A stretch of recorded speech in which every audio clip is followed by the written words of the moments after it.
आज की कहानी है राष्ट्रपति का बाल वीरता पुरस्कार।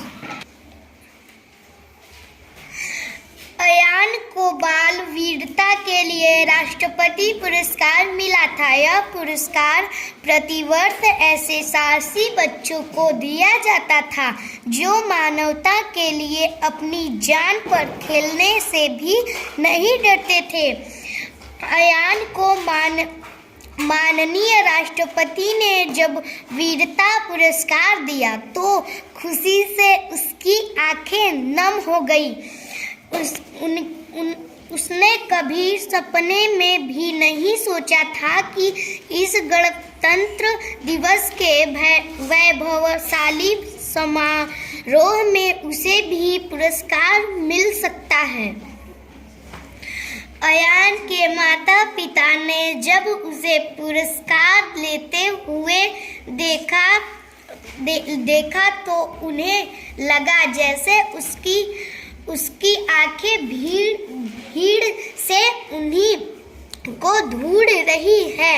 वे अपनी सीट से उठकर खड़े हो गए थे। अपने लाडले बेटे की साहसिक कारनामे से उनका सिर गर्व से ऊंचा हो गया था। 26 जनवरी के समारोह के बाद राष्ट्रपति भवन में अयान के साथ सभी बच्चे रात्रि भोज पर आमंत्रित थे। भोजन के बाद राष्ट्रपति ने बच्चों को के असाधारण कार्यों की जमकर प्रशंसा की और मानवता की रक्षा में किए गए साहस भरे कारनामों के लिए उन्हें खूब शाबाशी भी दी। चलो बोलो। इसके कुछ दिनों बाद अयान जब विद्यालय आया तो साथियों ने उसका बड़े उत्साह से स्वागत किया और कई साथी अपने अपने कागज कलम लेकर विद्यालय पत्रिका के लिए उससे तरह तरह के प्रश्न पूछने लगे। उस समय अयान को लगा कि अब वह पहले जैसा साधारण लड़का नहीं रहा, बिल्कुल अब वह भी सेलिब्रिटी बन चुका है। इस बार विद्यालय पत्रिका में उसके साहस की कहानी छपने वाली थी। पत्रिका के संपादक के बहुत आग्रह करने पर उसने अपनी वीरता की कहानी सुनानी शुरू की। मैं एक शाम अपने दोस्तों रफीक के और इमरान के साथ टहलने निकला था। जब हम एक सुनसान रास्ते पर पड़ने वाले पुल से गुजर रहे थे तो हम तीन कुछ देर के लिए वहां रुक गए। वहां हमें पुल के नीचे झांककर बरसाती नाले में पत्थर फेंकने में बड़ा मजा आ रहा था।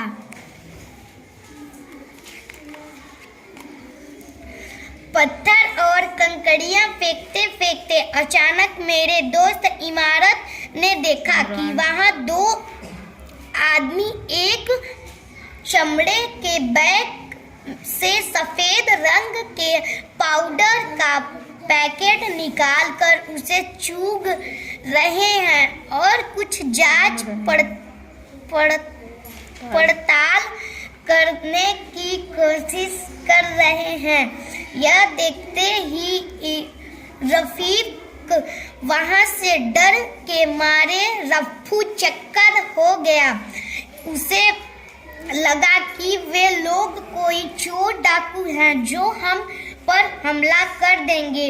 मैं और मेरा दोस्त इमरान भी उस दृश्य को देखकर डर गए। इमरान वैसे तो बहुत होशियार था, लेकिन दिल का वह भी कमजोर निकला। जैसे ही उसे आभास हुआ कि अजीब ने देखने वाले लोग ड्रग पेडलर हैं, तो वह भी वहां से 9-2-11 हो गया।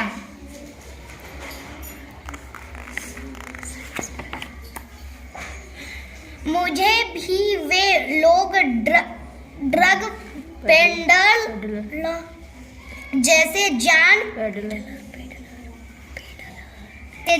पड़ते थे।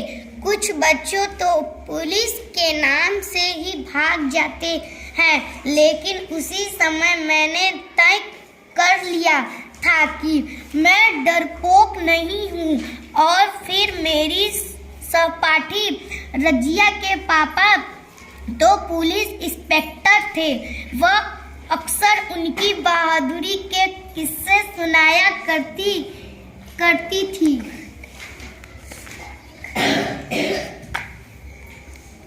मैं उसके घर भी आया जाया करता था और मैं जानता था कि पुलिस वालों एक जैसे नहीं होते हैं।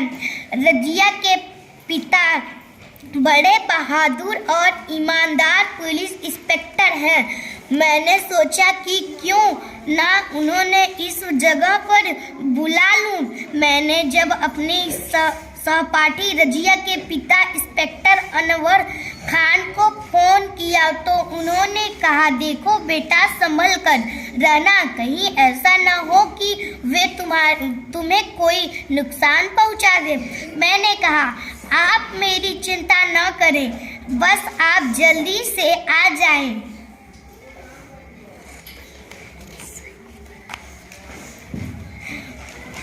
मैंने फोन पर उन्हें बता दिया था।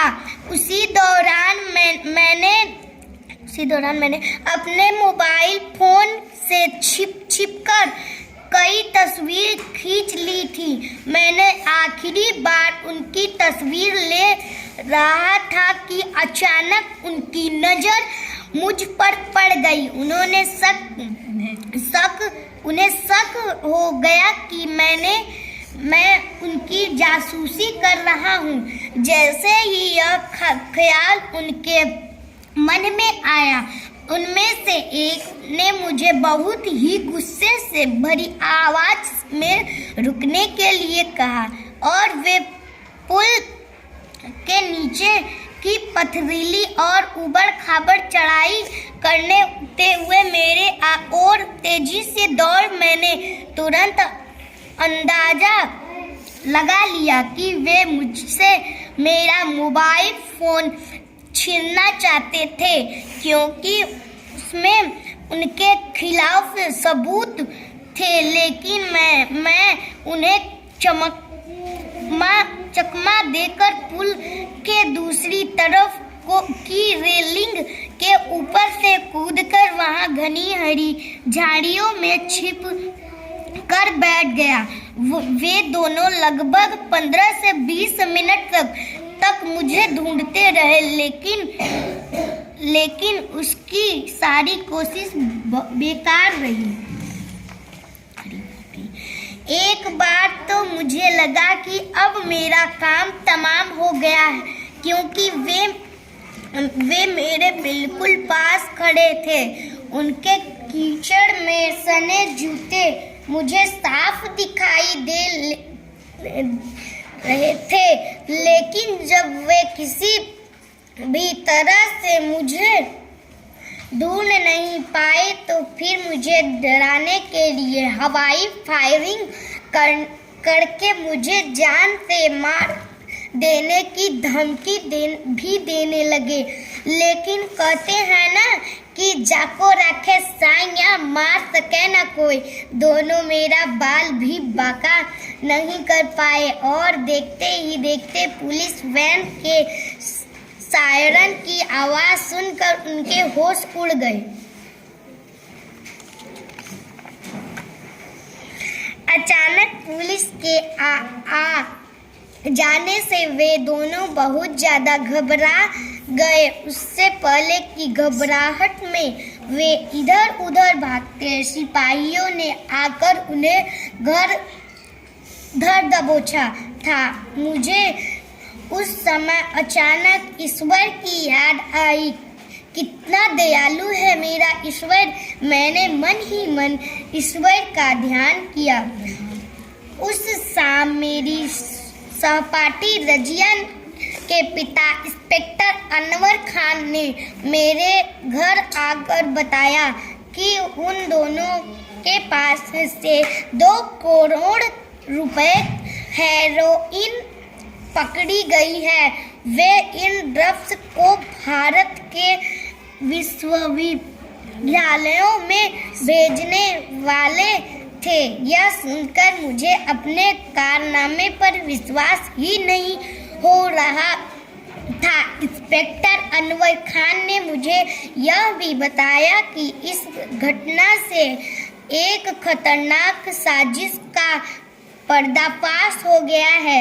वे हमारे देश के होनहार नौजवानों को गलत कामों में उलझाना चाहते थे। इंस्पेक्टर अनवर खान ने जब सरकारी फोटोग्राफर में मेरी तस्वीर खिंचवाई और यह खुशखबरी सुनाई कि मेरे लिए राष्ट्रपति वीर पुरस्कार की सिफारिश की जाएगी, तो मैं खुशी से एकदम झूम उठा था। उसके बाद जो कुछ हुआ वह आप लोगों ने 26 जनवरी के अवसर पर टेलीविजन पर जरूर देख लिया होगा कि किस तरह से हमें सजे धजे हाथियों पर बैठाकर लाया गया और राष्ट्रपति ने अपने कमलों से हमें सम्मानित किया।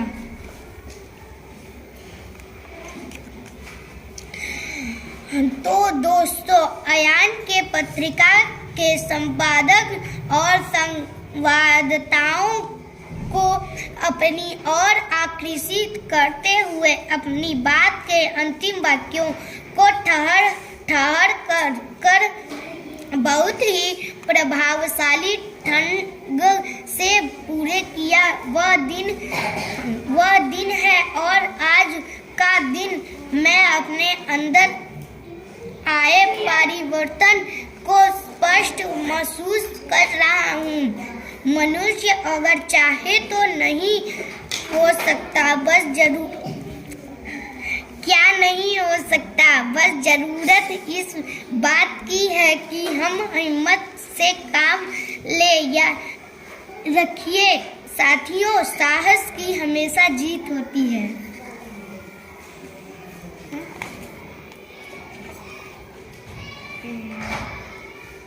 बोलो, ये कहानी कैसी लगी?